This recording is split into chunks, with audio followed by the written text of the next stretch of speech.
Vastav Network. पुणी हिंदू धर्म को फेरिले 30 परिवार। सूचना योग्य जे एही रविवार दिन सुंदरगढ़ जिला फुलझर ग्राम पंचायत प्राय 30 परिवार हिंदू रीतिनीति अनुसार हिंदू धर्म ग्रहण कले।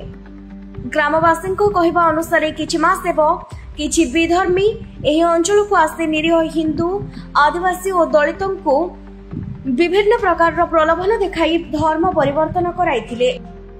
एही धर्म परिवर्तन खबर पाई विभिन्न हिंदू संगठन मिसी एही सबु ग्राम रे बैठक अनुष्ठित करी हिंदू धर्मर महत्व और ऐतिहासिक कथा बुझाइथिले एवं एही रविवार समस्त परिवार स्वीकृति रे एक सुंदर वैदिक यज्ञ आयोजन करथिले।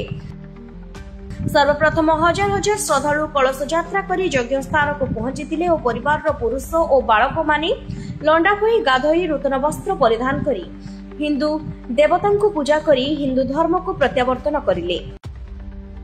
एक कार्यक्रम को सही ग्रामर विजय कुमार बारिक, कल्पना बारिक, समाजसेवी भरत महंत और हिंदू जागरण मंचर सदस्य आयोजन करथिले। मोना भरत कुमार महंत मु जने समाज सेवक। आज कोन कार्यक्रम थिला?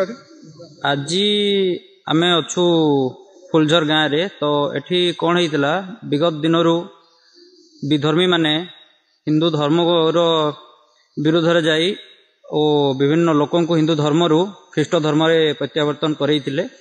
और आज से जो लोक माने अन्य धर्म रे जाइतिले तो से माने तांकर भूल बुझी पारले और आज से माने पश्चाताप करी पुणी हिंदू धर्म को आज पुणी आज हिंदू रीतिनीति अनुसार आज आसुचंती।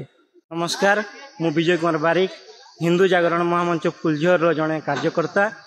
आउ फुलझर रे जो उग्रवादी माने बहुत समय धरिक 2014 मसीह आमर विभिन्न संप्रदायर मुंडा भूया पात्र ये मान को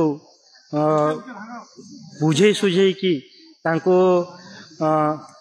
मिथ्या प्रतिश्रुति एवं टंकार प्रलोभन देखै कि जो ख्रीस्टियान धर्म रे धर्मांतरीकरण करथिले से मान को भितरु आज हिंदू जागरण महामंच फुलझर एवं बजरंग दल एवं विश्व हिंदू परिषद कार्यकर्ता मानकर प्रयास बलरे एवं तांकर प्रचेष्टा बलरे आज अनेक परिवार पुणी थरे एई महाकार्यक्रम रे योगदान करके पुणी से माने आउ थरे तांकर कुल हिंदू धर्म को प्रत्यावर्तन करछंती।